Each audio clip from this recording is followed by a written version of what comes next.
ఖచ్చితంగా అంత చక్కగా ప్రజలు జగనన్నకి మద్దతు తెలియజేయడం జరిగింది.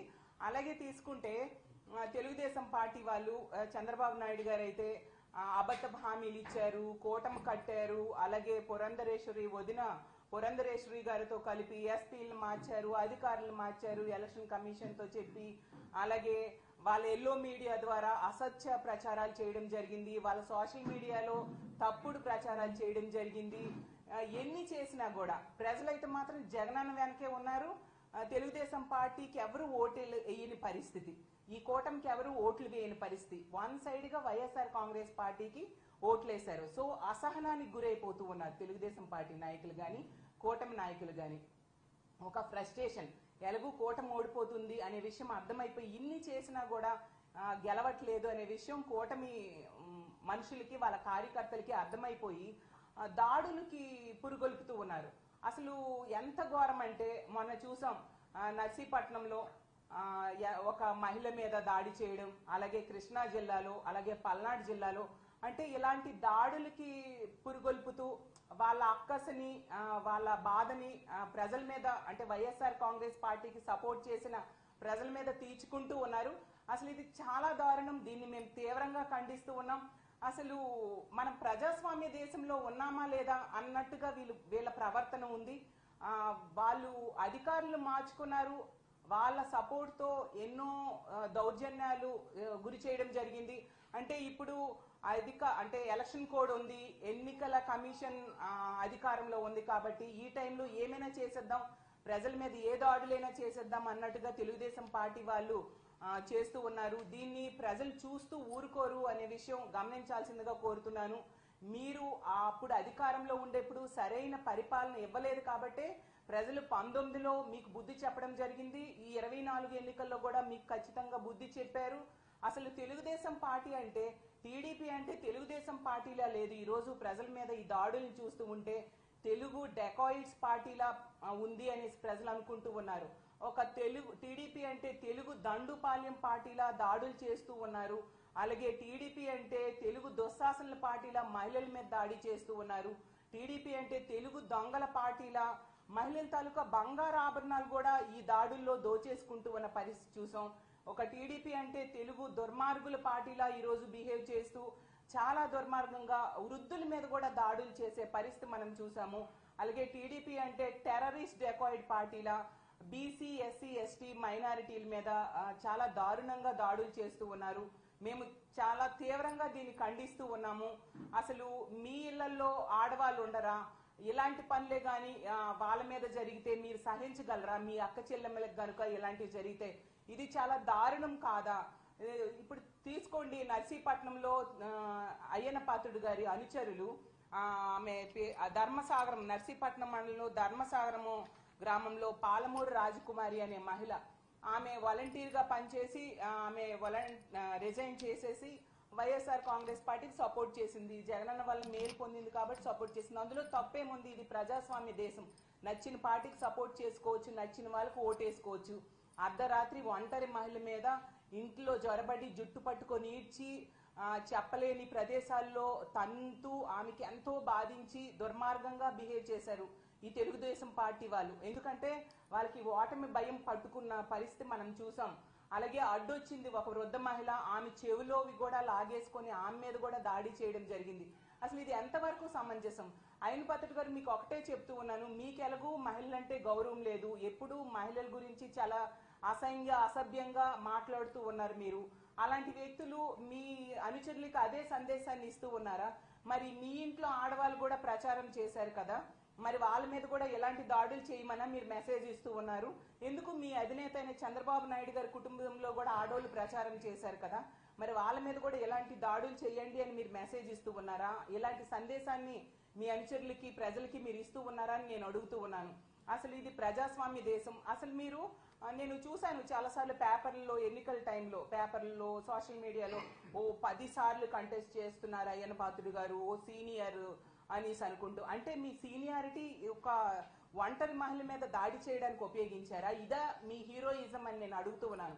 ఎంత దారుణంగా మీరు దిగజారిపోవాలా ఓట్ల కోసం? అంటే మీకు ఎగ్నిస్ట్ చేశారు అని చెప్పి ఎంత దారుణంగా మీరు దిగజారిపోయారా? ఎంత సీనియర్ అని చెప్పుకుంటారు కదా, మీ జూనియర్స్ కి మీరు ఇదే నా సందేశం ఇస్తూ ఉన్నారని నేను అడుగుతూ ఉన్నాను. అలాగే తీసుకుంటే ఆ కృష్ణా జిల్లాలో గన్నవరం నియోజకవర్గంలో ఉంగటూరు మండలంలో ఆత్కూరులో వేములు సంధ్యారాణి అనే మహిళ, ఆమె చేసిన పాపం ఏమీ లేదు, వైఎస్ఆర్ కాంగ్రెస్ పార్టీకి ఓటేసింది అంతే. ఆమెకైతే ట్రాక్టర్తో ఏకం తొక్కించి చంపేద్దామని చూశారు తెలుగుదేశం పార్టీ రౌడీ మోకలు. ఎంత దారుణం! అంటే మహిళలంటే అంత చిన్న చూపా మీకు, అంత చులకన భావమా? ఆడది అబల కాదు సబల అనే విషయం మీరు తెలుసుకోక ఇలాంటి పనులు చేస్తూ ఉన్నారు. కానీ ఈ రాష్ట్రంలో ఉన్న మహిళలందరూ కూడా ఒక సబల ఏం చేస్తుందో దాని ఓటు రూపంలో చేసి చూపించారు. రానున్న ఓటింగ్ టైంలో మీరు దాన్ని చూస్తారు ప్రత్యక్షంగా. అలాగే తీసుకుంటే పల్నాడు జిల్లాలో గురజాల కాన్స్టిట్యున్సీలో కొత్త గణేశన్పాడు గ్రామంలో అయితే బీసీ ఎస్సీ మహిళలకి 24 గంటలు బంధించి మరీ దాడి చేయడం జరిగింది. అసలు ఆ మహిళలు అయితే గుడిలోకి వెళ్ళి దాక్కున్నారు. వాళ్ళు చేసిన పాపం కూడా ఏం లేదు, వైఎస్ఆర్ కాంగ్రెస్ పార్టీకి ఓట్లు వేశారు. అంటే వైఎస్ఆర్ కాంగ్రెస్ పార్టీకి ఎవరు ఓట్లు వేస్తే వాళ్ళ మీద ఇలా దాడులు చేసేస్తారా? అసలు ఎంత దారుణం! మీరు ఇంతగా దిగజారిపోయి తెలుగుదేశం పార్టీ వాళ్ళు ఎందుకు ప్రవర్తిస్తూ ఉన్నారో అర్థం కాని పరిస్థితి రాష్ట్రంలో నెలకొని ఉంది. అలాగే తీసుకుంటే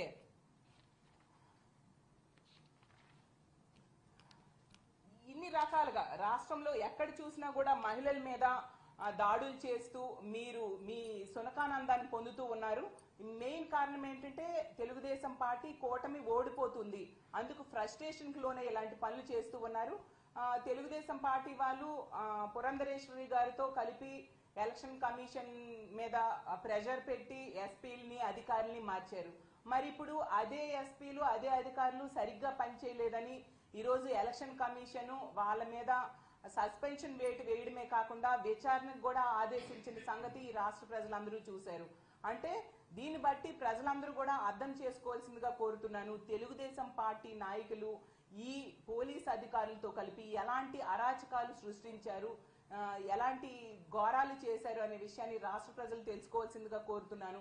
అసలు తెలుగుదేశం పార్టీ వాళ్ళు ఎప్పటికైనా దాడులు ఆపండి. మనం ప్రజాస్వామ్య దేశంలో ఉన్నాం, చర్యకి ప్రతి చర్య తీసుకోవడం చాలా ఈజీ. ఇప్పటికే ఎలక్షన్ కమిషన్ ఈ అధికారుల్ని సస్పెండ్ చేయడం జరిగింది. కానీ హింసకి ప్రతిహింస అనేది సమాధానం కాదు అనేసి మిగతా ఎదుటి వాళ్ళు ఆగుతున్నారా అనే విషయం మీరు అర్థం చేసుకోవాలి. ఇప్పటికే తీర్పు ప్రజలు ఇచ్చేశారు, ఫలితం అనేది జూన్ 4వ తేదీ వస్తుంది.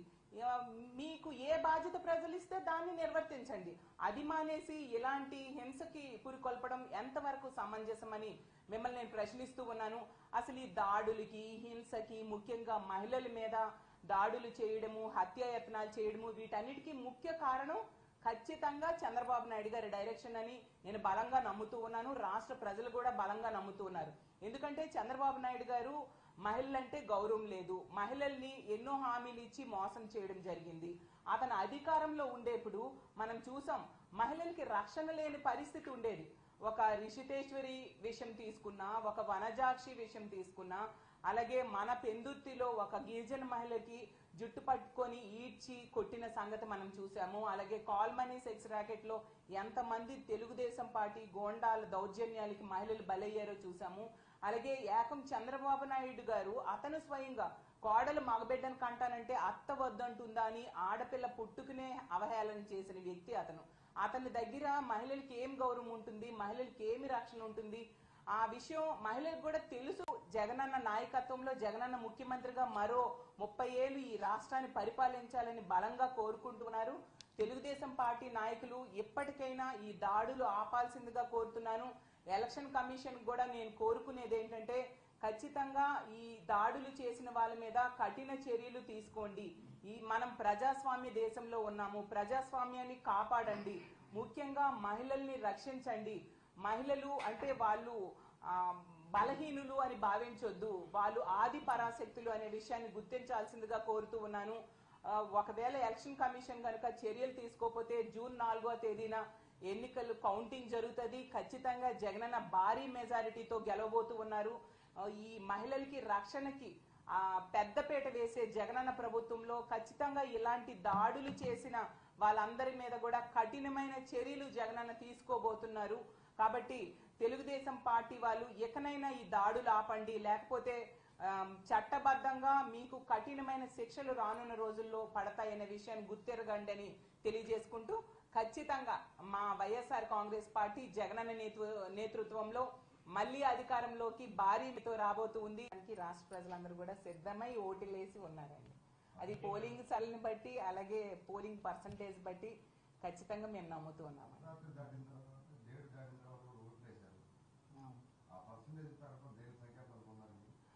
మహిళలందరూ కూడా, మహిళలైనా బీసీ, ఎస్సీ, ఎస్టీ, మైనారిటీలు, వృద్ధులు జగనన్న ప్రభుత్వాన్ని కాపాడుకోవాలి. అర్ధరాత్రి అయినా పర్వాలేదు, మండు టెండ్ అయినా పర్వాలేదు, జగన్ గారికి ఓటేసి ఇంత మంచి ప్రభుత్వాన్ని, పేదల పక్షపాత ప్రభుత్వాన్ని కాపాడుకోవాలని వాళ్ళు బలంగా నమ్మబట్టి అంత ఎండలో కూడా క్యూ లైన్ లో నిల్చొని ఓటేశారు. ఎర్లీ మార్నింగ్ వచ్చేసారు. అలాగే అర్ధరాత్రి వరకు కూడా చాలా దగ్గరలో ఓటింగ్ జరిగిన సంగతి మనం చూసాం.